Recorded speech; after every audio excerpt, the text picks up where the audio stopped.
আপনি যদি 60 বছর না 600 বছরও এক টানা 2 হাতে উপার্জন করেন, আপনার যদি সমস্ত উপার্জন রেখে যাওয়ার পরেও আপনার বিবি বাচ্চার প্রয়োজন আপনার মৃত্যুর পরে থেকে যাবে, আপনি শেষ করতে পারবেন। আপনি যে সোফা বানায় দিয়ে গেছেন, আপনি মরার 6 মাস পরে দেখা যাবে সোফার বার্নিশ উঠে গেছে, সোফার একটা পায়া ভাঙ্গিয়া গেছে, বাথরুমের দরজা ছিদ্র হয়ে গেছে, ফ্রিজের তলে দিয়া পানি পড়ে, জানালার দরজা ভাঙ্গা, সিটকারি নাই, গ্রিলের মধ্যে জং ধরে গেছে। তার মানে হাজারো সমস্যা, হাজারো প্রয়োজন থেকেই যাবে। কেউ তার বিবি বাচ্চার মৃত্যু পর্যন্ত সমস্যার সমাধান করে দিয়ে যাইতে পারে না। শুধু শুধু মিথ্যা বলছেন, শুধু শুধু সুদ খাইছেন, শুধু শুধু কিস্তি নিছেন, শুধু শুধু ওজনে কম দিছেন, শুধু শুধু এই অটো, সিএনজি, রিক্সা, মুদি দোকান, এই ব্যবসা, এই ক্ষেত ফসল করতে গিয়ে এক ওয়াক্ত নামাজ পড়েন নাই, ফজর কোনোদিনও পড়েন নাই।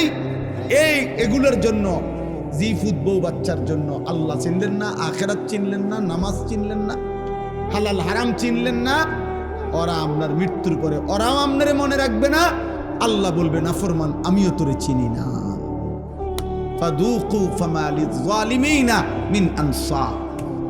কোরআন শরীফে আছে, আল্লাহ নাফরমানকে বলবে, নাফরমান আযাব ভোগ কর। আজ জালেমের জন্য, পাপীর জন্য পুরা হাসরের ময়দানে কোনো সাহায্যকারী নাই।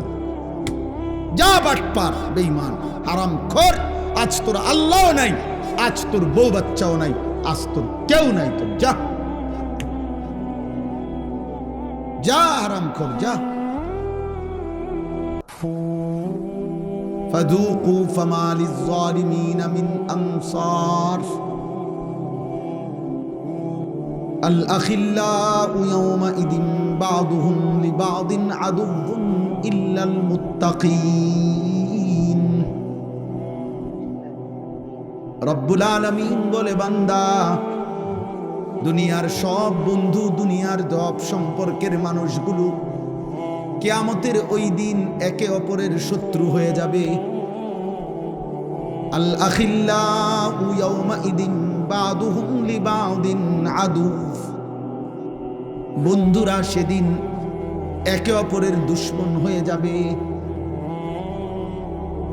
ইল্লাল মুত্তাকিন, একমাত্র ঈমানওয়ালা, তাকওয়াওয়ালা, গুনাহ থেকে বাঁচনেওয়ালা, যেই বন্ধুরা, যেই আত্মীয়রা, যেই স্বামী, যেই স্ত্রী, যেই বাবা, যেই সন্তান, যেই ভাই, যেই বোন, যেই বন্ধু, যেই আপনজন একজন আরেকজনের সাথে সম্পর্ক ছিল, এর ভিত্তিতে যে একে অপরকে গুনাহ থেকে ফিরাইছে, একজন আরেকজনকে নেক কাজের প্রতি উৎসাহিত করেছে।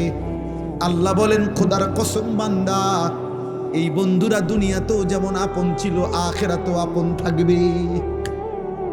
ইল্লাল মুত্তাকিন, তাকওয়ার বন্ধু, ঈমানের বন্ধু, গুনাহ থেকে বাঁচাইবার ক্ষেত্রে বন্ধু সম্পর্ক।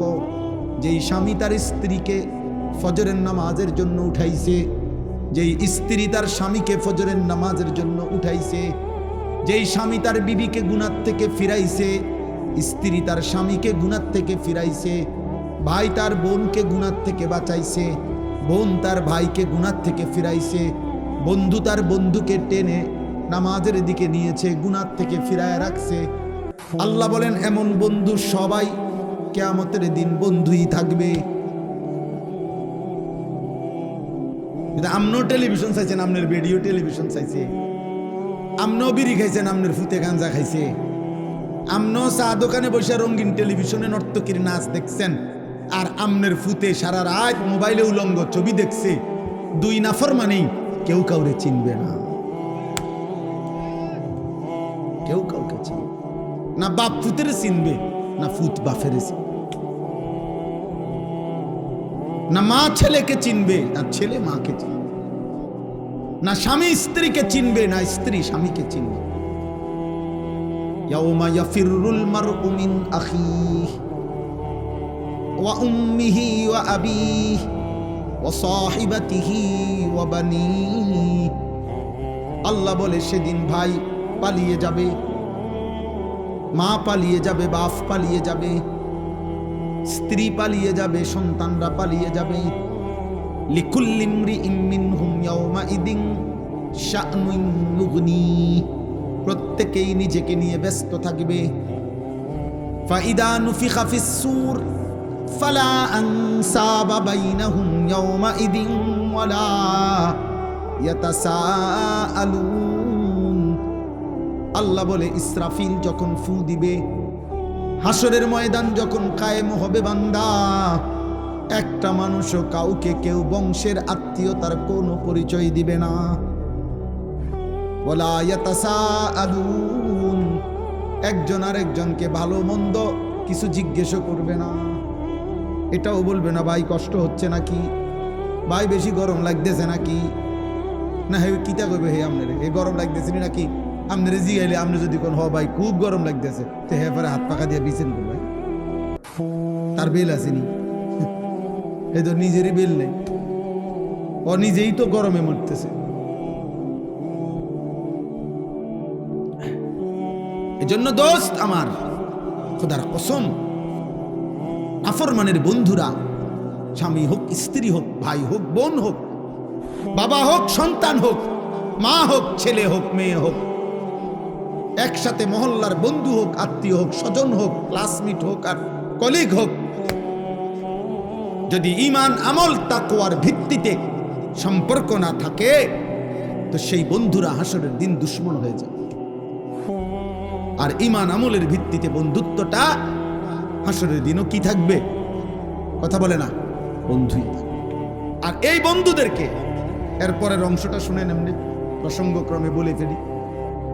এই নেক কাজের বন্ধু মানে যদি স্বামী স্ত্রী হয় তো স্বামী স্ত্রী, ভাই বোন, মা পুত্র, বাপ ফুত, এরা যদি একজন আরেকজনকে দ্বীনি কাজে সহযোগিতা করে, এবং বন্ধু এলাকার সহপাঠী যেমনি হোক, যদি একজন আরেকজনের সাথে সম্পর্কটা ঈমান আমলের ভিত্তিতে হয়, তাকওয়ার ভিত্তিতে হয়, তো ওই বন্ধুদেরকে আল্লাহ নিজে ডাক দিয়া বলবে, ইয়া ইবাদি লা খাউফুন আলাইকুমুল ইয়াউমা ওয়ালা আনতুম তাহজানুন। হে আমার বান্দারা, তোমরা যারা ঈমান আমলের ভিত্তিতে বন্ধুত্ব সম্পর্ক, আজকে এই হাসরের দিন তোমাদের কোনো ভয়ও নাই, চিন্তাও নাই। এরপরের আয়াত, উদখুলুল জান্নাতা আনতুম ওয়া আজওয়াজুকুম তুহবারুন। আল্লাহ বলবে ঈমান আমলের সম্পর্কযুক্ত বন্ধুরা, যদি স্বামী স্ত্রী হও স্বামী স্ত্রী, ভাই বোন হও ভাই বোন, মা ছেলে যদি হও মা ছেলে, বাপ ফুত যদি হও বাপ ফুত, বন্ধুরা আপনজনরা যারা ঈমান আমলের জন্য একজন আরেকজনকে সহযোগিতা করেছিলে, আল্লাহ বলেন উদখুলুল জান্নাতা আনতুম ওয়া আজওয়াজুকুম তুহবারুন। আজকে হাসরের ময়দানে তোমরা তোমাদের বন্ধুদেরকে সাথে নিয়ে হাসতে হাসতে জান্নাতে ঢোকো। হাত ধরাধরি করে ঢোকো, গলাগলি করে ঢোকো। উদখুলুল জান্নাতা আনতুম ওয়া আজওয়াজুকুম। এজন্য প্রিয় ভাই, হ্যাঁ ছেলেরা চালাক মনে করো না, সিটার বাটফার, নারী দেখো, ছবি দেখো, মোবাইলে অশ্লীল দৃশ্য দেখো, উলঙ্গ নাচ দেখো, আর চুলের ফ্যাশন করো, আর মোটরসাইকেলে টোটো করে ঘুরো, মনে করো না তুমি খুব চালাক। না না, চালাক না, তুমি বেওকুফ। বেওকুফ, বেওকুফ। হাফ প্যান্ট পরে, হ্যাঁ ইদানিং ছেলে পেলে 16 বছর 18-20 বছর ছেলে হাফ প্যান্ট পরে, এটার আসলে কি জানেননি? মূলত এটার সবচেয়ে বড় কারণ হলো ও যে তার সিরা প্রতিবন্ধী, এটার মূল কারণ। কারণ ও এতটুকু দেমাগ আক্কল নাই যে 2 বছরের একটা বাচ্চা হাফ প্যান্ট পরে, আর আমারে 18 বছরের এত বড় দামরা আমারে হাফ প্যান্ট ফিন্দাই দিছে, তো তোরে যে অল্প সময় পরে হাফ প্যান্ট খুললেই লাইবে, এটা তো প্রমাণ।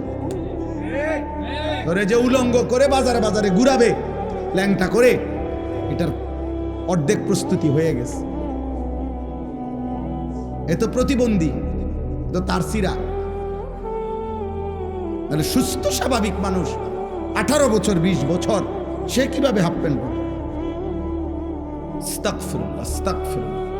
18 বছর বয়সী একটা ছেলে কিভাবে পেশাব করে পানি না নিয়া টয়লেট পেপার ব্যবহার না করে এরম দুর্গন্ধ, পেশাবের গন্ধ মারাত্মক, পেশাবের দুর্গন্ধ মারাত্মক দুর্গন্ধ, এত দুর্গন্ধ নিয়ে যার ফ্যান সে চলে কেমনে, তার লগে যেটি হাঁটে, এগুলা কি পরিমাণ অপদার্থ আমার মাথার ধরে না।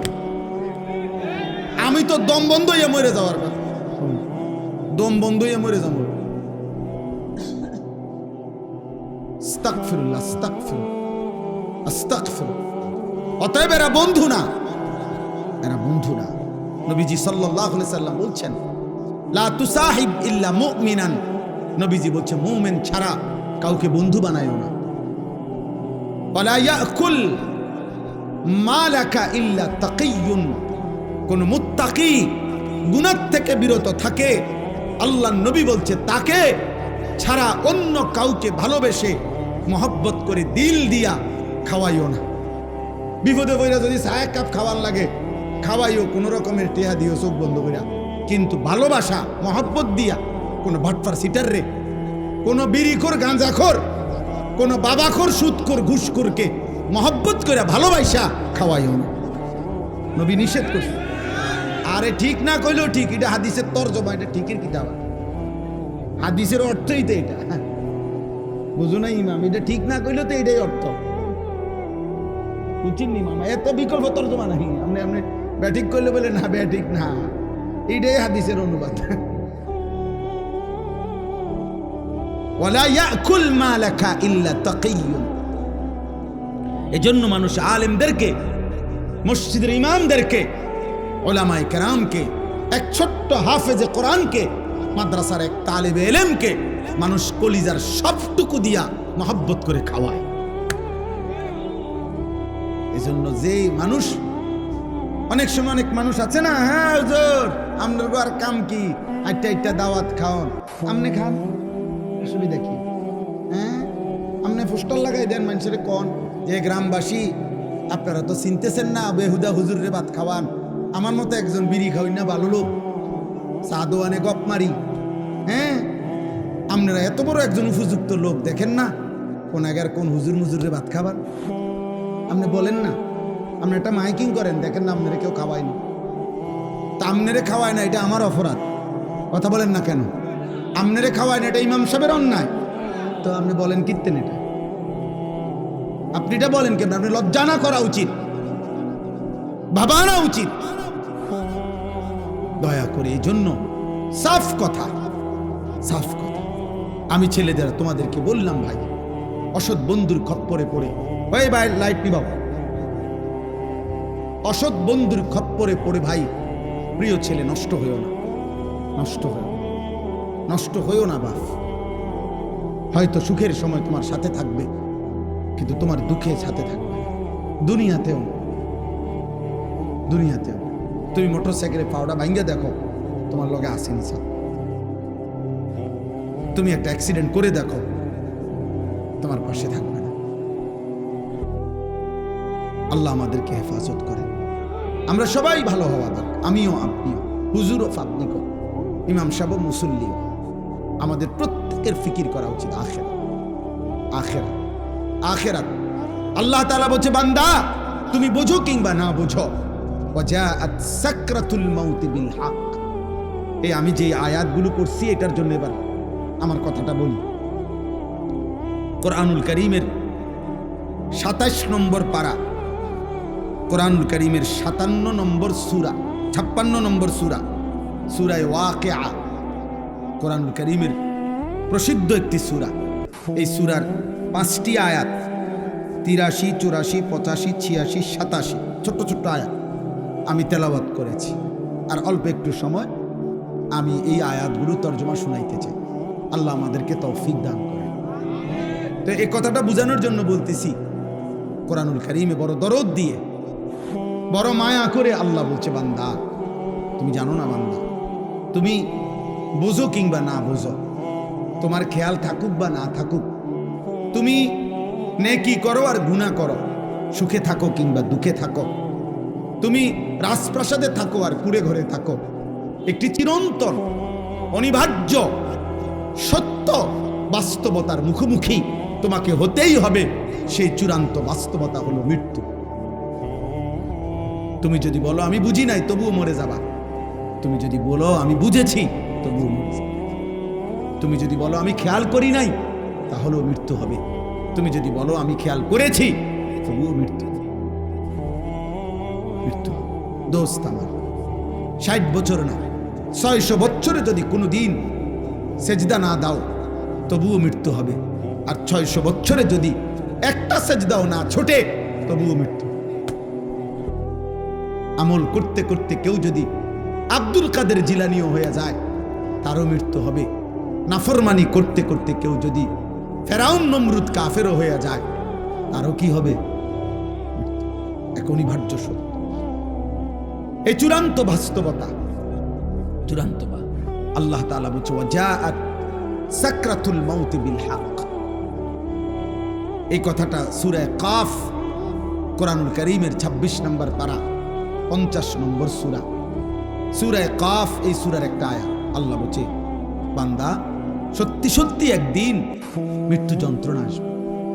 মানুষের শুধু মৃত্যু হয় না, বরং মৃত্যুর পূর্বে মালাকুল মউত আজরাইল জান কবজ করার আগে একটা মৃত্যুর যন্ত্রণা শুরু হয়। এই যার শুরু হয় সেই কেবল বুঝে, অন্যরা জানে না। সে উপলব্ধি করে। সাকরাতুল মাউত বলে এটারে। কি বলে? মৃত্যু যন্ত্রণা। তাফসীরের মধ্যে আছে এই পৃথিবীর সবচেয়ে বড় ঈমানদারও যদি হয়, তিনি যদি নবীও হয়, তিনি যদি রাসূলও হয়, তিনি যদি সর্বশ্রেষ্ঠ রাসূলও হয়, তারও মৃত্যু যন্ত্রণা হয়। আবার সে যদি সর্বনিকৃষ্ট কাফেরও হয়, তারও মৃত্যু যন্ত্রণা। সাকরাতুল মাউত থেকে কারো মুক্তি নেই। মৃত্যু যন্ত্রণা নবীরও হয়েছে, উম্মতেরও হয়। মৃত্যু যন্ত্রণা খুদ আমাদের নবী সাল্লাল্লাহু আলাইহি সাল্লামেরও হয়েছিল। মৃত্যু যন্ত্রণা পৃথিবীর নিকৃষ্ট কাফেরদেরও হয়েছে। কিন্তু উভয়ের মৃত্যু যন্ত্রণার মধ্যে পার্থক্য আছে, অনুভূতির মধ্যে পার্থক্য আছে। সেটা পরে বলতেছি। আগে এই কথাটা প্রথম প্রমাণ বুঝাইতেছি যে মৃত্যুর পূর্ব মুহূর্তে সাকরাতুল মাউত, এটার মুখোমুখি হইতে হবে প্রত্যেককে, ঈমানদারকেও নাফরমানকেও।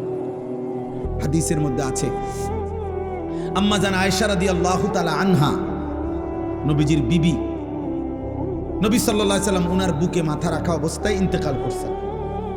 তো নবীজি সাল্লাল্লাহু আলাইহি সাল্লামের ইন্তেকালের পূর্ব মুহূর্তে হযরত আয়েশা রাদিয়াল্লাহু তাআলা আনহা বলেন, আল্লাহর নবী সাল্লাল্লাহু আলাইহি সাল্লামের কপাল মোবারক বারবার ভিজে ছিল, ঘামে ভিজে যাচ্ছিল। আমি এক বাটি পানি আইনা দিছি পাশে। আমি নবীকে দেখলাম বারবার তিনি ডান হাত মুবারক ওই বাটির পানির মধ্যে ভিজাইতেছেন আর কপাল মুছতেছেন ঘাম, ইন্তেকালের পূর্ব মুহূর্তে। আর নবীজি বলতেছিলেন, তখন দোয়া করতেছিলেন, আল্লাহুম্মা আইন্নি আলা সাকারাতিল মাউত, আয় মাওলা মৃত্যু যন্ত্রণার এই মুহূর্তে আপনি আমার সাহায্য করেন। আল্লাহুম্মা হাফিন আলাইয়া সাকারাতিল মাউত। এরপরে নবী বলছে, আল্লাহ আমার মৃত্যু যন্ত্রণা সহজ করে দেন।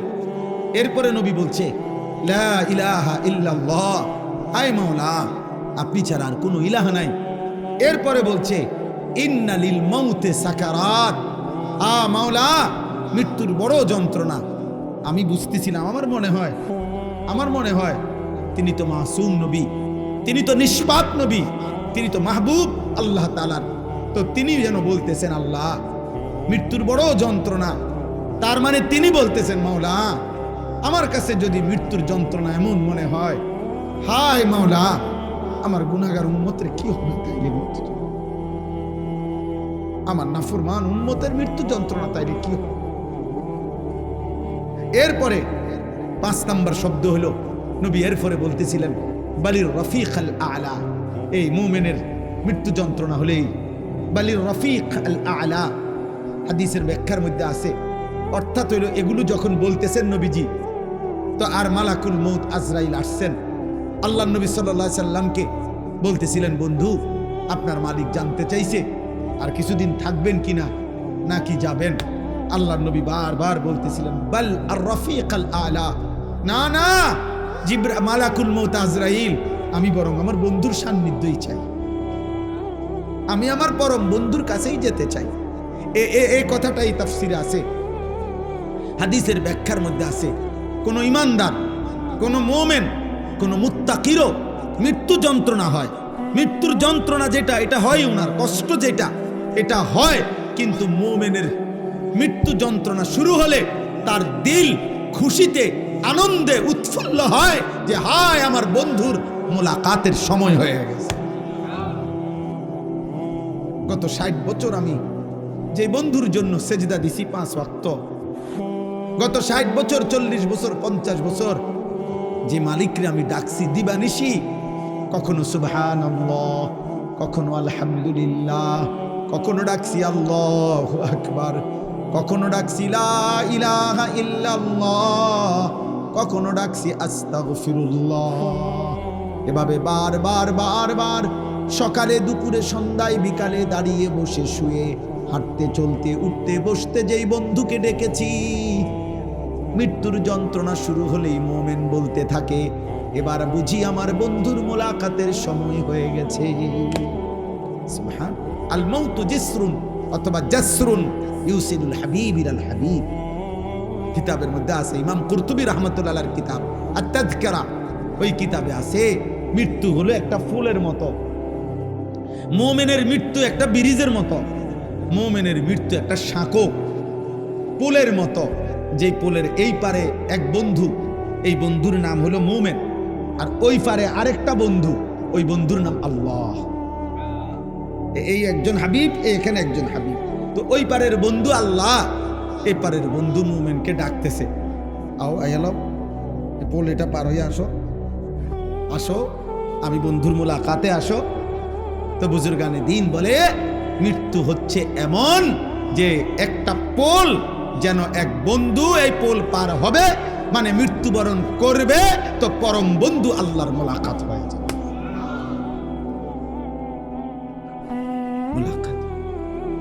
তাইলে কথাটা বুঝেন, মৃত্যুর যন্ত্রণা মুমিনের হবে কিনা? কথা বলে না, ভীষণ যন্ত্রণা, ভীষণ যন্ত্রণা। কিন্তু মুমিন এতে করে যত যন্ত্রণাই হোক সে তৃপ্তি পাবে। কোনটা? কেন? আমার আল্লাহর সাথে কি হয়েছে? সাক্ষাতের সময় হয়েছে। কিন্তু মৃত্যুর যন্ত্রণা হবে। আচ্ছা, মুমিনের মৃত্যু যন্ত্রণা কেমন? আরেকটা উদাহরণ দিই। রাসূলুল্লাহ সাল্লাল্লাহু আলাইহি সাল্লামের বিখ্যাত একজন সাহাবী হযরত আমর ইবনুল আস রাদিয়াল্লাহু তাআলা আনহু। আমর ইবনুল আস, আমার কাছে আমার গাড়িতে একটা কিতাবে আছে, এই কিতাবের নামই হলো ওয়াজাআত সাকরাতুল মাউত বিল হক। আমি এটা পড়ি আর কি, আরবি কিতাব। ওইখানে আছে আরব দেশের একজন বড় আলেম, মাশহুর বর্তমান সময়ের একজন বিখ্যাত ব্যক্তি, ডক্টর আয়েজ আল কারনি, ওনার লিখিত কিতাব। তো উনি লিখছেন সেখানে নবীজির একজন বিখ্যাত সাহাবী আমর ইবনুল আস রাদিয়াল্লাহু তাআলা, অনেক প্রসিদ্ধ সাহাবীদের একজন। এই সাহাবীর মৃত্যুর সময়, ওনার যখন সাকরাতুল মউত শুরু হয়েছে, মৃত্যু যন্ত্রণা, তখন ওনার ছেলে আব্দুল্লাহ, উনিও সাহাবী। এই সাহাবীর ছেলেও, আমি বললাম আপনারা এই এখনো 2-1 মোবাইল ধরে রাখছে, মানে বুঝতে চাচ্ছেন না। আপনি শুনেন, আপনি শুনেন। তো আব্দুল্লাহ রাসূলুল্লাহ সাল্লাল্লাহু আলাইহি সাল্লামের সাহাবী আমর ইবনুল আসের ছেলে আব্দুল্লাহ, উনিও সাহাবী, মানে বাপ ফুত দুইজনেই কি সাহাবী। তো এই ছেলে আব্দুল্লাহ ওনার আব্বা আমর ইবনে আসকে জিজ্ঞেস করতেছে মৃত্যুর পূর্ব মুহূর্তে, আব্বা বলেন তো এই মুহূর্তে আপনার সাকরাতুল মউত, মৃত্যু যন্ত্রণা কেমন মনে হচ্ছে? কিতাবে লিখছে সাহাবী কি কয় শুনেন, উনি ইমানদার, উনি সাহাবী, নবীজির কলিজার টুকরাদের একজন। উনি বলতেছে, ইয়া বুনাইয়া, হে আমার প্রিয় সন্তান, কান্না জিবালাদ দুনিয়া আলা সাদরি ফুত, সন্তান আমার মনে হচ্ছে পৃথিবীর সবগুলো পাহাড় আমার বুকের উপরে চাপ দিয়ে আছে। এক মুমিন বলতেছে, এক সাহাবী বলতেছে, কান্না জিবালাদ দুনিয়া আলা সাদরি, যেন পৃথিবীর সবগুলো পাহাড় আমার বুকে চাপ দিয়ে রাখছে রে। এরপরে আরেকটু আছে, উনি বলছেন মিন সাকবিল ইবরা, আমার মনে হচ্ছে ফুত সন্তান, আমি যেন এই বুকে পাহাড় চাপা অবস্থায় সুইয়ের ছিদ্র দিয়া নিঃশ্বাস নিতেছি, সুইয়ের ছিদ্র দিয়ে আমি যেন একটু একটু নিঃশ্বাস নিচ্ছি। প্রিয় বন্ধু, প্রিয় নওজোয়ান, আমার বাপ বলেন তো, একজন ইমানদার, একজন সাহাবীর মৃত্যুর যন্ত্রণার হালাত যদি এমন মনে হয়, আজকে 30 বছর যে সুদ খায়, এবার কি হবে? আজকে 60 বছর বয়স, এখনো যিনি বিড়ি সিগারেট খায়, ওনার কি হবে? আজকে 60 বছর ধরে কথায় কথায় যে গালিগালাজ ছাড়া কথা বলতে পারে না, ওনার কি হবে? আজকে 60 বছর ধরে যিনি চা দোকানে বসে বসে এখনো বুড়ো হয়ে গেছে, এখনো রঙিন টেলিভিশনে নাটক সিনেমা দেখে, ওনার কি হবে? যে মহিলা আজকে 20 বছর ধরে 30 বছর ধরে বেপরদা, আমার ওই মায়ের কি হবে? যে বোন আমার পরের ছেলের সাথে হারাম সম্পর্ক, অবৈধ সম্পর্ক করে, আমার সেই বোনের কি হবে? আমার যুবক, তুমি যে গত 365 দিনে এক বছরে কোনো দিন ফজরের নামাজ পড়লা না, তোমার কি হবে দোস্ত?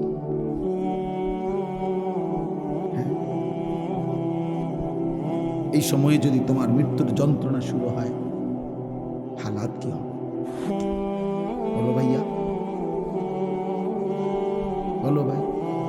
এরকম কয়টা উদাহরণ শুনবা? হযরত নূহ আলাইহিস সালাম 950 বছর যিনি দুনিয়ার হায়াত পাইছেন, ওই কিতাবে লিখছে, ওনার যখন মৃত্যুর যন্ত্রণা শুরু হয়েছে, ওনাকে জিজ্ঞেস করছে, হে নবী নূহ, গত 950 বছর পৃথিবীতে ছিলেন, আপনার কাছে কেমন লাগছে? কতটুকু সময় ছিলেন দুনিয়ায়? 950 বছর কি মামুলি কথা? নূহ আলাইহিস সালাম কি বলছে জানেন? নূহ আলাইহিস সালাম বলছে, শোনো, আমার মনে হচ্ছে একজন লোকের একটা ছোট্ট ঘর, একটা ছোট ঘর, যে ঘরের এদিক দিয়ে একটা দরজা, এন্দিয়া ঢুকে এন্দিয়া বাইর হয় আরেকটা দরজা দিয়ে। উনি বলেন এই দরজা দিয়ে ঢুকে এই দরজা দিয়ে বাইর হইয়া মাঝখানে ঘরের এই জায়গাটুকু পার হইতে যে কদ্দুর সময়, উনি বলেন আল্লাহর কসম, মৃত্যু যন্ত্রণার এই মুহূর্তে গত 950 বছর আমার কাছে এমন মনে।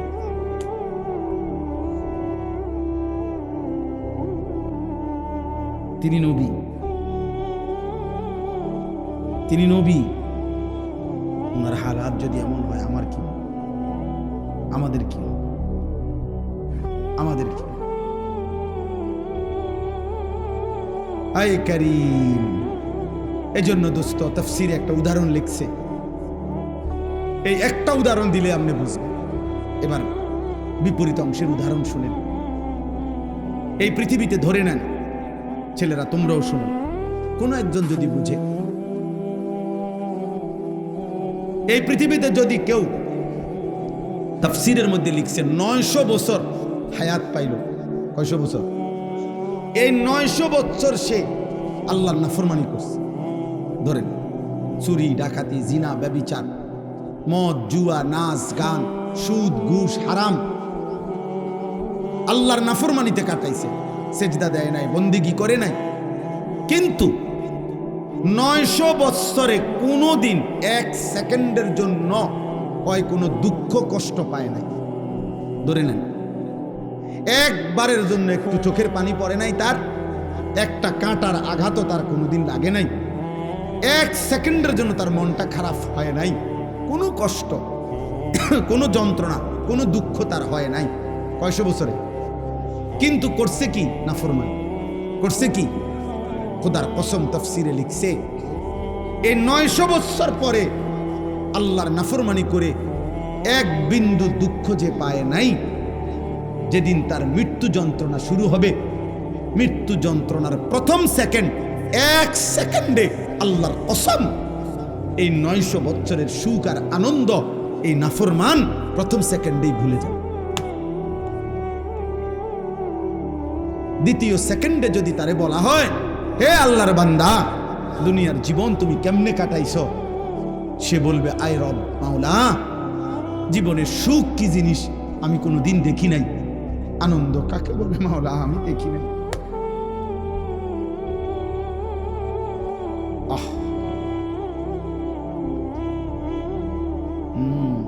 কবরের আযাব, আরো পরে তো বাপ আজরাইলের জান কবজের কষ্ট, সেটা তো আরো পরে। এটাই আমি তর্জমা বললে আমার কথা শেষ হয়ে যাবে। এরপরে হাসরের ময়দানের কষ্ট, এটা তো আছে। মিজানের পাল্লায় ওজনের কষ্ট, সেটা তো আছে। ফুলসেরাত পার হওয়ার কষ্ট, সেটা তো আছেই। জাহান্নামের আযাবের কষ্ট, আগুনের কষ্ট তো আছেই দোস্ত। তাফসীরের মধ্যে আছে, ওই কিতাবের মধ্যে আছে, ইমাম কুরতুবীর কিতাব। ইব্রাহিম আলাইহিস সালাম আল্লাহকে, আজরাইলকে একদিন বলছিলেন, আজরাইল, নাফরমান পাপীর জান তুমি কেমনে কবজ করো? তোমার আকৃতি চেহারাটা তখন কেমন হয় আমার একটাবার দেখো। খোদার কসম, আজরাইল বলছে, ইব্রাহিম নবী, আল্লাহ দোহাই আমনে আমার এটা দেখতে চাইেন না, আমনে পারতেন না সহ্য করতে। ইব্রাহিম আলাইহিস সালাম বললেন, না আমি দেখবই, তুমি আমারে দেখাও। তো হযরত ইব্রাহিম আলাইহিস সালামকে মালাকুল মউত আজরাইল বলল, হে নবী ইব্রাহিম, আমারে 30 সেকেন্ড সময় দেন, 1 মিনিট সময় দেন, আমি আপনার থেকে একটু আড়াল হব। আচ্ছা ঠিক আছে। একটু আড়াল হইয়াই 1 মিনিট বা 30 সেকেন্ড পরে আজরাইল আবার ফিরে আসছে ইব্রাহিম নবীর সামনে। আল্লাহর কসম, ওই নাফরমানের জন্য আজরাইলের যে আকৃতি আগুনে ভরা, সারা দেহে জাহান্নামের আগুন ধাউ ধাউ করে জ্বলতেছে, ওই চেহারা নিয়ে আজরাইল যখন ইব্রাহিম নবীর কাছে এসে দাঁড়াইছে, একটা চিৎকার দিয়া ইব্রাহিম নবী বেহুশ হয়ে গেছে। লম্বা সময় পরে যখন হুঁশ আসছে আজরাইলকে স্বাভাবিক সুরতে, তখন ইব্রাহিম নবী দেখে বলছে, মালাকুল মউত আজরাইল, কবরের কষ্ট, জাহান্নামের কষ্ট, হাসরের ময়দানের কষ্ট কোনো নাফরমান পাপীর জন্য লাগবে না। তোমার এই বিভৎস আকৃতি দেখলে, তোমার এই বিভৎস চেহারা দেখলেই জান কবজের সময় কোনো নাফরমানের 70 বছরের পাপের যন্ত্রণার জন্য এটাই যথেষ্ট, আর লাগবে না, আর লাগবে না।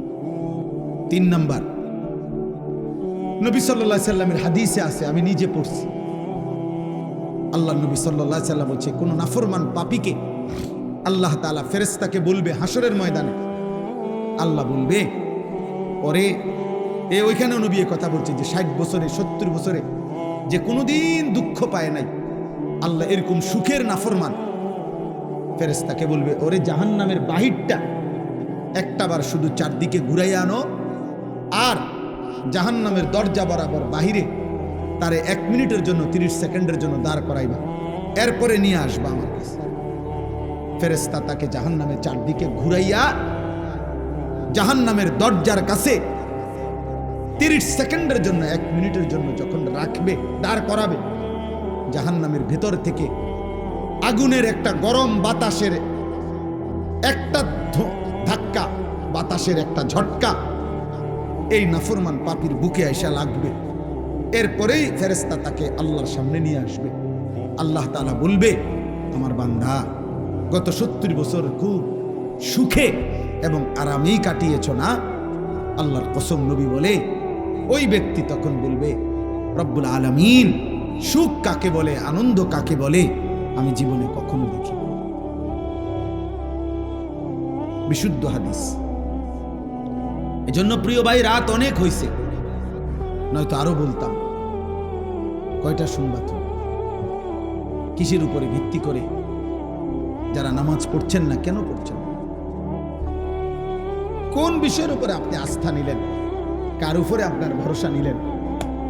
কোন শয়তান, কোন ইবলিস আপনার আস্থা ভরসা দিছে যে তোর কিছু হবে না?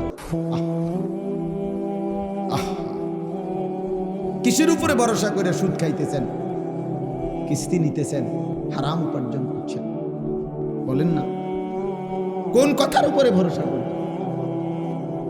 যুবক, তোমার কে এমন ভরসা হইল যাকে পেয়ে তুমি আল্লাহকে ছেড়ে দিলা? সুদখোর বাবা কে আপনারে এরকম ভরসা দিল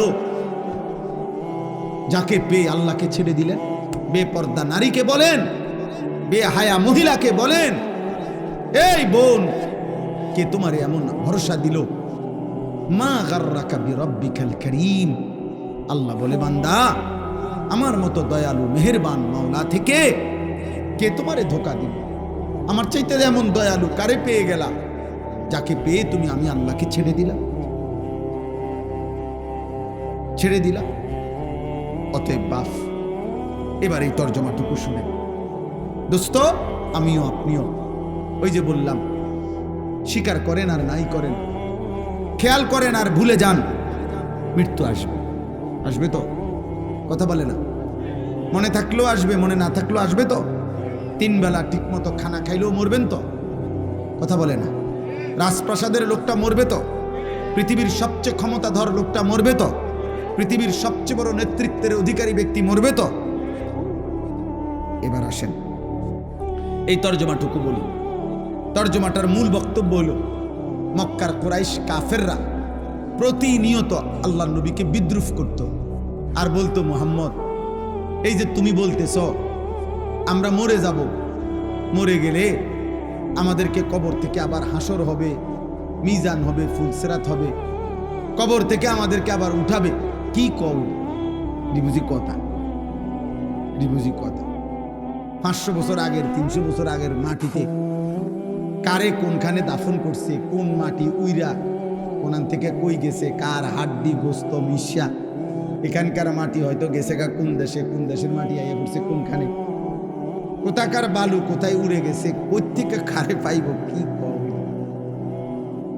মক্কার কাফের বেঈমানরা এটা বলতো। ফাকালাল কাফিরুনা হাদা শাইউন আজীব। মক্কার কাফেররা বলতো, মুহাম্মদ, এটা তো একটা আশ্চর্য কথা, কি কও এগুলা, কি কও? এবং তারা বলতো, হায় আমার শরীর, আমার সিদ্ধান্ত, আমি মন চাইলে খাই, মন চাইলে ঘুমাই, মন চাইলে সামনে যাই, পিছনে যাই, যা ইচ্ছা তাই করতে পারি, তাইলে আমি তো আমার কাছে স্বাধীন, আমারে আবার নিবে কে, উঠাবে কে, হিসাব করবে কে? এইভাবে তারা কোনোভাবেই কবর, হাসর, আখেরাত, বিচার, মিজান, ফুলসেরাত এগুলো বুঝতে চাইতো না। তো আল্লাহ তাআলা এই আয়াতে তাদেরকে একটা বিষয়, এক নাফরমান পাপীদেরকে বুঝাইতে চাইছেন। কি বুঝাইছে? আল্লাহ তাআলা বলেন, তাফসীরের মধ্যে আছে, এই আর অল্প একটু তাফসীরের মধ্যে আছে, প্রত্যেক পাপী, কথাটা বুঝেন, প্রত্যেক নাফরমানের যখন মৃত্যুর সময় হবে, তো মালাকুল মউত আজরাইল তার যখন জান কবজ করতে আসবে, তো নাফরমানের জান কেমনে কবজ করে? তো তাফসীরের মধ্যে আছে, প্রত্যেক নাফরমানের যখন জান কবজের সময় হবে, তো মালাকুল মউত আজরাইল প্রথম তার কলিজার ভিতর থেকে তার রুহুটা একটা টান দিয়া ছিঁড়ে ফেলবে। এই টান দিয়া যখন রুহুটা ছিঁড়ে ফেলবে, তখন রুহুটা আইসা এই কণ্ঠনালী এখানে আইসা আটকায় যাবে। এটারে বলে হুলকুম অথবা তারাকি, কাল্লা ইদা বালাগাতিত তারাকি, অথবা ফালাউলা ইদা বালাগাতিল হুলকুম। এই যে এই কণ্ঠনালীর অগ্রভাগে এসে রুহটা আটকায় যাবে, এবার আর এটা বাইরও হয় না, ভিতরেও যায় না, এই অবস্থায় থাকে। এরপরে আপনি এইটা দিয়ে এখন বুঝবেন সহজ। ওই দেখেন তো, এই যে টিস্যুর এই কাগজগুলো, এটা দেখেন বের করা খুব সহজ, এই যে টান দিলেই বের হয়, দেখছেন? এটা সহজ না? আচ্ছা, এই যে এগুলো দেখছেন, এই কাগজটা এনে একটা আলগা পলিথিন আছে, কথা বলেন না? এটার সাথে এমনভাবে লাগানো যে এটা চাইলেই আমরা টান দিলে খুলে না। এইটা যদি খুলতে হয়, এই পলিথিনটা কেমনে খুলতে হইব? এইটা এরকম টানে টানে ছিটতে হবে, ঠিক না? এই তাফসীরের মধ্যে লিখছে, নাফরমান পাপীর এই রুহুটা কণ্ঠনালী থেকে মালাকুল মউত আজরাইল এরকম টাইনা টাইনা ছিঁড়া ছিঁড়া বাইর করে। এক, অথবা কাবাবের শিকে, কাবাব যারা গোশতের কাবাব খায়, শিক মানে লোহার শিকের মধ্যে ফেঁসায়া ফেঁসায়া আপনার কাবাব বানায়। এই কাবাব থেকে শিক থেকে যেরকম গোশত টাইনা টাইনা টুকরা টুকরা বের করে, মালাকুল মউত আজরাইল রুহুটা এইভাবে কাবাবের শিক থেকে কাবাব যেভাবে টেনে টেনে ছিঁড়ে, এভাবে ছিঁড়ে, এভাবে ছিঁড়ে, এভাবে ছিঁড়ে ফেলে। অথবা যদি কেউ বুঝে এরকম যে কোন ভিজা জিনিসের মধ্যে যদি তুলা ভিজা জিনিসের মধ্যে আটকাইয়া যায়, যে তুলা এমনি স্বাভাবিকভাবে পড়তেছে না, তো এই তুলা যেরকম টাইনা টাইনা, ব্যান্ডিজের তুলা যেরকম টাইনা টাইনা ছিঁড়ে, খুদার কসম আল্লাহর নবী বলছে নাফরমানের রূহটা আজরাইল ভাবে টাইনা টাইনা ছিঁড়ে, টেনে টেনে ছিঁড়ে। ফালাউলা ইজা বালাগাতিল হুলকুম। তো এবার আসেন এখানে আল্লাহ তাআলা বলেন এই নাফরমান পাপী, তো এই মক্কার কুরাইশ কাফের বেঈমান মুশরিকদেরকে কিয়ামত পর্যন্ত আল্লাহ চ্যালেঞ্জ করছে যে এই কণ্ঠনালীর কাছে আইসা যখন রুহুটা আটকাইয়া যায় নাফরমানের, তখন নাফরমান তো ছটফট করে, তো তখন তার আত্মীয় স্বজন সব তো পাশেই বসে থাকে, তারা তাকায় তাকায়া দেখে। তো আল্লাহ বলে, হে নাফরমানরা, যেহেতু তোমরা বলতেছো তোমার শরীর, তোমার স্বাধীনতা, তোমার ইচ্ছা, তোমার যা মন চায়, তোমার সব ক্ষমতা, তো এখন এই মুহূর্তে তোমার এই নাফরমান আত্মীয় যার কণ্ঠনালী আটকায় গেছে রুহু কণ্ঠনালীতে, এখান থেকে তার রুহুকে আগের জায়গায় ফেরত দাও। তুমি না বলে কইতেছো কবর হবে না, আখেরাত হবে না, মিজান ফুলসেরাত হবে না, তোমারে ফিরাবে কে, উঠাইবে কে কবর থেকে? তো যেহেতু তোমার এই ক্ষমতা, তো এখন তার জিউনাহা, এই রুহটাকে এখান থেকে আগের জায়গায় ফেরত দাও। তো সম্ভব? কথা বলে না সম্ভব কারো পক্ষে? তো আল্লাহ তাআলা বলেন, যদি সম্ভব না হয় তো আল্লাহ তাআলার ক্ষমতার সামনে অহংকার করছো কেন? আল্লাহর ক্ষমতার সামনে যুক্তি দেখাচ্ছ কেন? যুক্তি দেখাইতেছ, এই কথাটাই আল্লাহ বলছে। ফালাউলা ইজা বালাগাতিল হুলকুম, যখন রূহু এসে যাবে কণ্ঠনালীর কাছে, ওয়া আনতুম হিনা ইদিন তানজুরুন, তোমরা স্বজনরা তখন চারদিকে তাকে দেখতেই থাকবা। ওয়া নাহনু আকরাবু ইলাইহি মিনকুম ওয়ালাকিন লা তুবসিরুন, আল্লাহ বলেন, এবং আমি আল্লাহ তখন তোমার ওই ব্যক্তির সামনে আমি আছি, আমি তার নিকটেই আছি, যদিও তোমরা দেখতেছো না, আমি আছি, আমি আছি। আচ্ছা, আমি আল্লাহ দাঁড়াইলাম, আল্লাহ বলতেছে আমিও আছি, তোমরাও আসো। তেও হইয়া রইছে, আজরাইলও টান মারছে। বুঝেন না কথাটা? পজিশনটা বুঝছেন না? আল্লাহ বলছে আমিও আছি, তোমরাও আসো। তারও অবস্থা খারাপ, কণ্ঠনালীর কাছে রুহু চলে আসছে। এবার আমি আল্লাহ চ্যালেঞ্জ করলাম, ফালাউলা ইন কুনতুম গায়রা মাদিনিন, তোমরা যদি মনে করে থাকো তোমাদেরকে কবরে নেওয়া হবে না, আখেরাতে উঠানো হবে না, পুনরায় হাসরের ময়দানে একত্রিত করা হবে না, তাহলে তারজিউনাহা ইন কুনতুম সাদিকিন, তোমাদের দাবিতে যদি তোমরা সত্যবাদী হয়ে থাকো, তাহলে এই রুহু ফেরত দাও, দাও, এই রুহু ফিরায় দাও, এই রুহু আপন জায়গায় বসায় দাও। সম্ভব? কথা বলে না সম্ভব? তাহলে আল্লাহকে অস্বীকার করছো কেন? এমন মৃত্যু কি তুমি আর দেখো নাই? এমন লাশ কি তুমি আর দেখো নাই? এমন কারো জানাজা কি তুমি পড়ো নাই?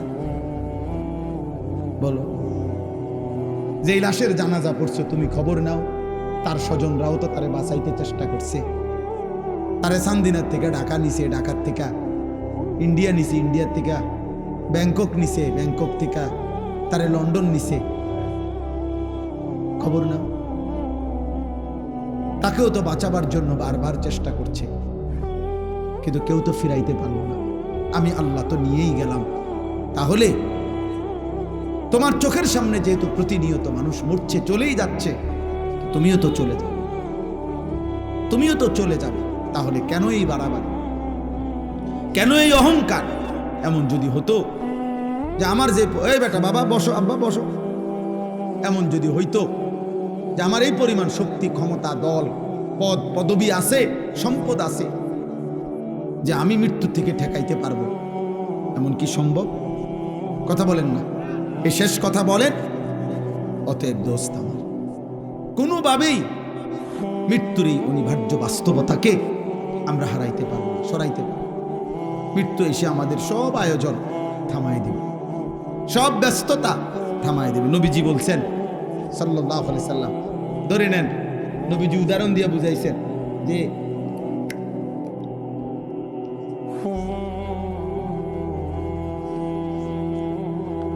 এরকম আগ দিয়া বুঝাইছেন নবীজি যে এখানে দাঁড়িয়ে আছে মানুষ, এই পর্যন্ত এখানে তার বহু স্বপ্ন, আশা, আকাঙ্ক্ষা, আর এই মাঝখানে তার মৃত্যু।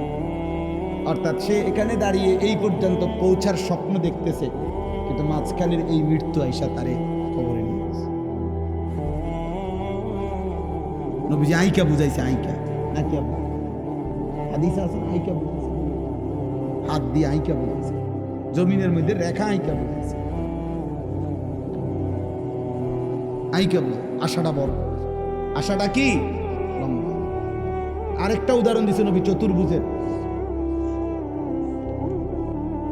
এরকম আল্লাহ নবী বলছেন এই চার কোণাওয়ালা এইটা হইলো মানুষ, আর এই ঘরের চাইতে বেশি ডানে বামে একটু বাড়তি, এটা হলো তার আশাগুলো। কিন্তু এই আশাগুলো পর্যন্ত বাস্তবায়ন, মাঝখানে অসংখ্য তার বিপদ মুসিবত, এগুলা পার করে তার হায়াতের চাইতে লম্বা এই আশা সে পূরণ করতে পারে না, তার আগেই কবরে চলে যায়। আল্লাহ কোরআনে বলছে যারহুম ইয়াকুলু ওয়া ইয়াতামাত্তাউ ওয়া ইউলহিহিমুল আমাল ফাসাউফা ইয়ালামুন। আল্লাহ বলে আমার নাফরমান বান্দারে ছেড়ে দাও, ও কতক্ষণ খাক, দুনিয়া উপভোগ করুক, আর লম্বা লম্বা আশা পোষণ করুক, অল্প সময়ের মধ্যেই সে জানতে পারবে মৃত্যু এসে তারে থামিয়ে দেবে। মৃত্যুতে সোমবারে সাত ডালাই, রবিবারে কবরে।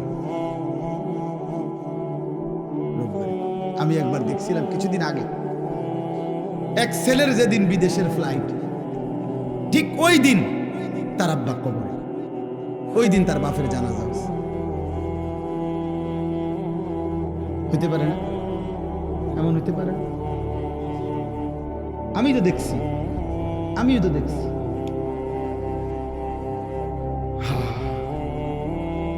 আমি একদিন এক মাহফিলে গেছি, মাহফিলের আগে, বয়ান শুরু করার আগে আমার জন্য একটা মহিলার জন্য আমার থেকে পানি পড়া নিছে, পড়ায় ফু দিয়ে দিতে কইছে আমারে। আমি মহিলার জন্য পানি পড়ে দিছি। মহিলা নাকি এই বাড়ির ঘরের পাশে আসছে, আইসা পানি পড়ে নিয়ে গেছে, তার জন্য পানি খাইছে। মহিলা অসুস্থ, বয়ান শেষ হয় নাই, এর মধ্যে আমার কাছেই আবার খবর আসছে যে ওই মহিলা ইন্তেকাল করছে। আমার দোস্ত, আমার ভাই, আমার কিশোর, আমার নওজোয়ান, যদি তোমার বিশ্বাস না হয় তো তুমি প্রতিদিন রাস্তার অ্যাক্সিডেন্ট দেখো। কত কিশোর, কত যুবক, কত মোটরসাইকেল আরোহী প্রতিদিন হারিয়ে যায়, কবরে চলে যায়। অতএব আজ রাত গভীরে আমরা আমাদের মৃত্যুর কথা স্মরণ করে আমরা যেন ইবাদত আমলের প্রস্তুতি নিই। আকসিরু যিকরা হাদিমিল লাযযাত। নবী বলছে এই জিহ্বায় আজকে কত আইটেমের স্বাদ, তোমার অচিরেই তোমার সব স্বাদ স্তব্ধ করে দিবে। যেই মৃত্যু, সেটা স্মরণ করো, স্মরণ। আল্লাহ আমাদের সবাইকে হেফাজত করেন। আমার প্রিয় ইমাম আলহামদুলিল্লাহ কষ্ট করেই আপনাদের ভালোবাসা নিয়ে এই মাদ্রাসাটা পরিচালনা করছে। আলহামদুলিল্লাহ প্রতি বছর আমি অনেক তারে বুঝাইছি, আমি বলছি রে ভাই, প্রত্যেকটা বছর আমারে না জ্বালাইয়া আরো বক্তা আমি ঠিক করে দেই। আমার তো পরিচিত অনেক বক্তা, না হেতে কথা একটাই, আমনেই ডেট দিতে। তা আসলে অনেক ব্যস্ততার ভিতর দিয়েও আসা, আলহামদুলিল্লাহ আত্মীয়তার সম্পর্কের কারণেও আসা, ভালোবাসা মহব্বতের জন্য আসা, একটা দ্বীনি মাদ্রাসাকে এগিয়ে দেওয়ার জন্য আসা। আমার শ্বশুরও কষ্ট করে ঢাকা থেকে এসেছেন, আপনারাও আছেন, ওলামায়ে কেরামও আছেন। আমার একজন প্রিয় হযরত মাওলানা আব্দুল মান্নান সাহেব, আমার অনেক বন্ধু মানুষ, উনিও আজকে আমাদের সাথে আসছেন এখানে। তা আমি আপনাদের সবার কাছে অনুরোধ করছি, আমরা এক্ষুনি দোয়া করব। দোয়ার আগে প্রত্যেকে মেহেরবানি করে যার যার সামর্থ্য অনুপাতে সবসময় যেহেতু দিয়ে থাকেন মাদ্রাসার জন্য, একটু সহযোগিতা করলে আল্লাহ বরকত দেবে। যদি কেউ এনে থাকেন তাইলে দেন, কারো কাছে যদি থাকে আল্লাহর দ্বীনকে ভালোবেসে মাদ্রাসার মহব্বতে কিছু সহযোগিতা করেন। দিলেও শেষ করে দেব আমরা 2-4 মিনিট, না দিলেও আর পরে দিলে পরে দিবেন, নিয়ত করে রাখেন, যেমনে সুবিধা হয়। আল্লাহ তাআলা আপনাদেরকে তৌফিক দান করেন। বলেন ইনশাআল্লাহ। কোন একজন ভাই উঠে দাঁড়াও ভাই, আল্লাহ আপনাদেরকে তৌফিক দেন। থাকলেই দিয়েন।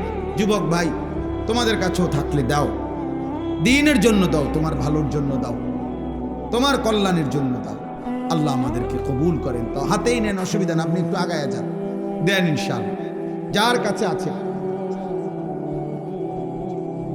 আব্দুল হালিম মাস্টার সাহেবের ছেলে দিছে, উনি মৃত, আলহামদুলিল্লাহ, মাফ করে দেন। 1000 টাকা দিছে। আমার আব্দুল মান্নান স্যার 500 টাকা দিছে। মাশাআল্লাহ, আল্লাহ আপনি কবুল করেন। একজন 100 টাকা দিছে, যেটুকু হোক। প্রতি আমার মাদ্রাসা ময়নামতি সাবের বাজার, আগামী শনিবার আমাদের মাদ্রাসার ইসলাহি মাহফিল।